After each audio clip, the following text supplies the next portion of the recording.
আলহামদুলিল্লাহ, আমাদের পনগর দিঘি দক্ষিণ পাড়ার রাস্তার কাজ শুরু হয়ে গেছে।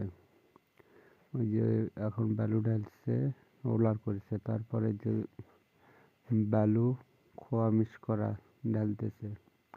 ওই গাড়িটা ওই জায়গায় ব্যাগে দিয়ে যেই উঠাইতে লাগছে আর গাড়িটা বসে গেছে, ওই কারণে এই জায়গায় বালুটা ঢালতেছে। নিষেধ করার পরে ওই ভিয়ে নামাই দিছে, দিয়ে ওই জায়গায় বসে গেছে, আর তুলতে পারে নাই। ওই কারণে ওই জায়গায় ঢেলে দিল বালু। এখন দেখা যাক এই গাড়ি কোথায় নিয়ে যায়।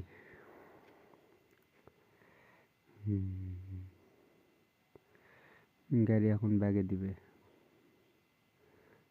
ব্যাগে দিয়ে এই যে গাড়িটা বসে গেছে, আর তুলতে পারতেছে না। ওর পিছে এখন আর একটা গাড়ি লাগাই দিয়ে ওই গাড়ি টানতে থাকবে। আর একটা গাড়ি ছাড়া এই গাড়ি উঠানো সম্ভব হবে না।